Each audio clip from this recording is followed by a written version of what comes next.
Hi guys, it is Aoife from Fred Weasley Died Laughing, and I'm here with a pretty late weekly wrap up from the last 2 weeks.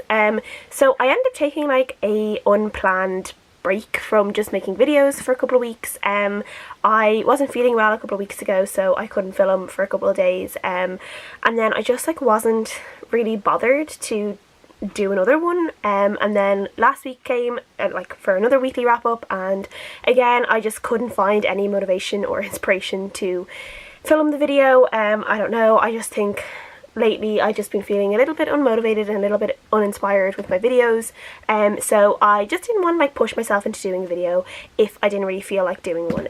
So thankfully today I do feel like filming, so that's what I'm going to do. The first book that I read from the last couple of weeks was Cross Her Heart by Sarah Pinborough, and this was a kind of domestic kind of thriller book, psychological thriller I guess it would be, and it is about a woman. We're kind of getting three different perspectives. We're getting a mother of this teenage girl, we were getting the perspective of the teenage girl, and then we were getting the mother's best friend, and we're trying to figure out kind of like why all of their POVs are kind of important. And all we know is that the teenager, she ends up doing something that saves someone's life, but because of that her life ends up getting put at risk, and that of her mother's, and all these kind of secrets from her, like from the past, are coming up, and a lot of crazy stuff happens. And the thing is, I don't want to actually say too much about this book because I feel like it's good going into it blind, because there are so many twists and turns with it that I think are just really good. So knowing as little as possible will just make the reading experience more enjoyable for sure. Definitely moments where like things happen that I just did not see coming, so it definitely took me by surprise, which I love with thrillers, and it kept me on my toes. I just kept wanting to turn those pages or like flick through the Kindle, and I really enjoyed it. I do love Sarah Pinborough's writing. It's really like gritty when it needs to be.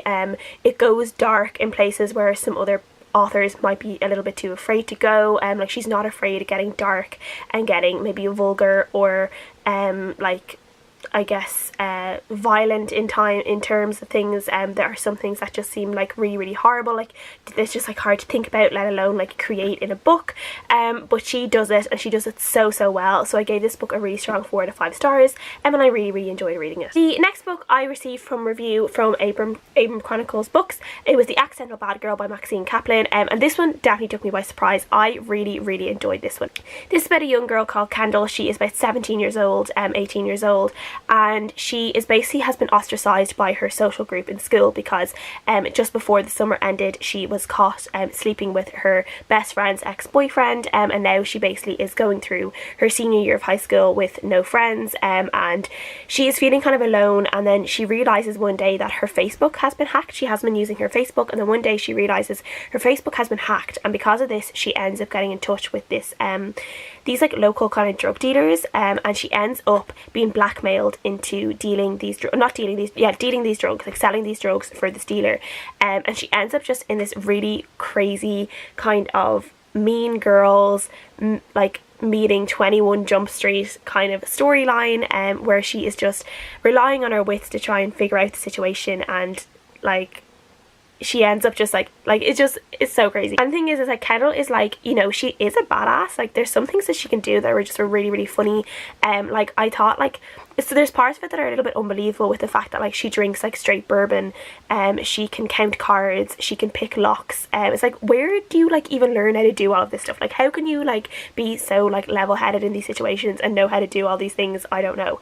But I really enjoyed the fact this book was very sex positive. There is mentions of a girl getting sexually assaulted at one point, but there's also talk about how girls are treated when, you know, they are known to have sex with guys and enjoy sex and stuff, and how girls can be treated very badly because of that, where in reality, like, why should anyone care that a girl enjoys like sexual experiences? Like that shouldn't be a bad thing. And so there's a really good kind of talk in this about like sex positivity, which I really enjoyed. I just thought Kendall herself was really great. There are some cute romances in it, but it ended in a really great way as well, because some things happen there, and things aren't just all like fine and dandy, like, you know, everything's forgiven. There are definitely things to work on at the end of the book, and I really enjoyed that was acknowledged as well.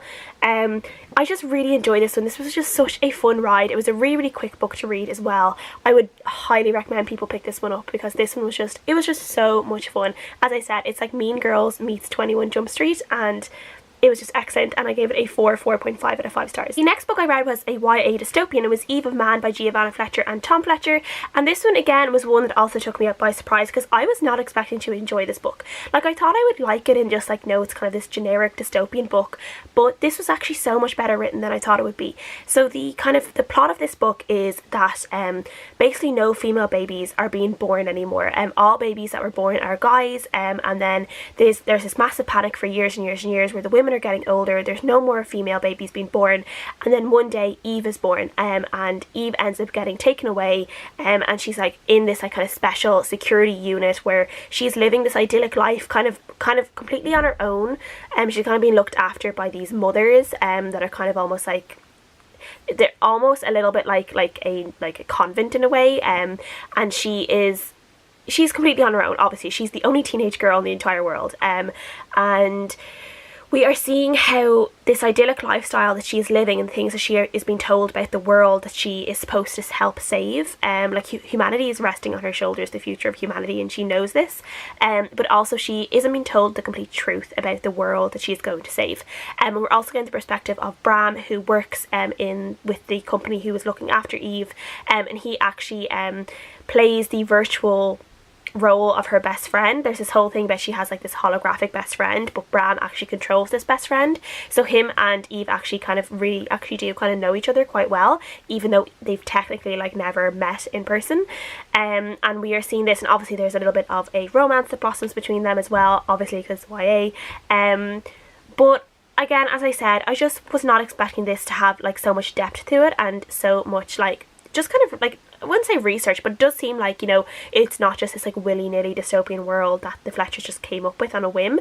I feel like there is deep thought in there, and they did think about it and they did plan it out really well. Both the characters were written in a really, really strong way, I think. I liked both of them equally, I think, as well. And I'm really excited. I really liked, there was very little world building at first because obviously we were just getting kind of Eve's world, which is just very, very like two-dimensional. Like, she's not really seeing anything outside of the rooms and the little garden that she's allowed to be in, so there's very little world building until maybe like the last quarter of the book when we start seeing a little bit more glimpses of the outside world, and I really, really enjoyed that. I'm hoping there'll be a lot more of that in the second book. So yeah, I did really enjoy this, and I gave this a 4 out of 5 stars, and if anyone is hesitating to pick it up, I would actually really urge you to do so because it might surprise you like it surprised me. The next book I read was Two Steps Forward by Graeme, Simsion and Anna Buist, and this one was not one that I actually enjoyed that much, and it was one that I thought I would really, really enjoy because this is about two characters who end up going on the Camino together, the Camino de Santiago, which is a walk through Spain. Some people do through France, through Spain. It always ends up in Spain, in Camino in Spain, or in Santiago in Spain. And I did this walk a few years ago with my dad. Me and my dad did the last walk, so we did Sarria to Santiago, which is about like 4 or 5 days walking. So we did that and we really, really enjoyed it. So I know what it's like to go on the Camino. I know what it's like to walk with different people of like from all over the world, hear different people's stories, hear why different people have decided for different reasons to do this walk. I know people who've done it for months. I met people who'd been doing it for weeks and weeks. I met people who'd only been doing it for a couple of days. Everyone is going through the same thing. I know what it's like to have that camaraderie with people. I know what it's like to be at the end of the day, the end of walking 25 kilometers a day and just feeling tired, your feet are sore, you could be bitten, you could be sunburnt. I know that feeling of just getting into a bed and just like honking out until the next morning when you have to do it all over again. Like, I understand a lot of what these characters were going through, but I really just didn't like this book. First of all, I felt like there's this really weird kind of snobbery thing going on with the book because the characters in this start in France and they do kind of the French Camino, and then eventually they end up doing the Spanish one because they do the whole thing. And there was just this really weird kind of thing where like now and again I felt like they were saying that the French way was better than the Spanish way, or like their way was better. Like, it kind of felt like there was this, again, there was a snobbery as well, the fact that they had done the whole thing rather than just doing like a week of it or a few days or a couple of weeks. And I just didn't really like that message that seemed to come across. Like, some people can't take off months on end to be able to do this. Like, the walk can take 4 weeks, it can take 6 weeks. Some people just can't do that, but people are people deserve the experience of doing the Camino, whether it's just a week. And I just didn't like the kind of snobbery thing that was going on with the book. And the characters themselves, I really, really didn't enjoy. The woman was called Zoe, and I actually cannot remember the male character's name. But the two of them were just so like anal. They were so stiff and so like just up themselves and anal in like different ways. And I feel like they were being forced together in the book, like in a romantic relationship, and I just really felt like they didn't gel. Like I felt everything about them was just so overly dramatic all the time. There were so many dramatic moments with them that like it got tiring, and I was just like, oh come on, like I don't know, I just felt like there were some moments that didn't need to happen, and it really dragged the story out. Like the story like ended up being a little bit too long for me as well, and it was only maybe like 380 pages I think, so like it definitely could have maybe been like about 350 or even less. Yeah, so like there were some parts of it that like the book did do right in terms of meeting different people, the camaraderie, all that kind of stuff with the Camino, but there are other things that I just did really, really wrong. So I didn't really enjoy it that much, unfortunately, so I gave it a 2 out of 5 stars. And the next book I'm going to talk about, which is going to be my last book I'm going to talk about in this wrap up, is The Tiger's Daughter by Arsenault Rivera. This is a high fantasy novel about 2 girls, and it is in this kind of, I would say almost like Asian inspired world, and we are meeting one girl who is going to be the future empress, and there is another girl who is almost, she is a leader of her people who are kind of this more, I guess, basic tribal people in a way, and the two of them have basically, their mothers were best friends, helped save each other's lives in this war, and the two of them have always been grown up to be destined to be best friends, so they know each other their entire lives, and eventually this does grow into a really, really beautiful love relationship between them, romantic relationship, and we're just meeting them like a few years ahead, and then we're getting these letters that one of the girls is reading, the Empress is reading, telling the story from their past, and we're trying to figure out how they seem to have ended up becoming separated, and we're kind of learning how that happened. I enjoyed this one. This one was like just a really engaging, gripping, fast read. I really loved the relationship between the two girls.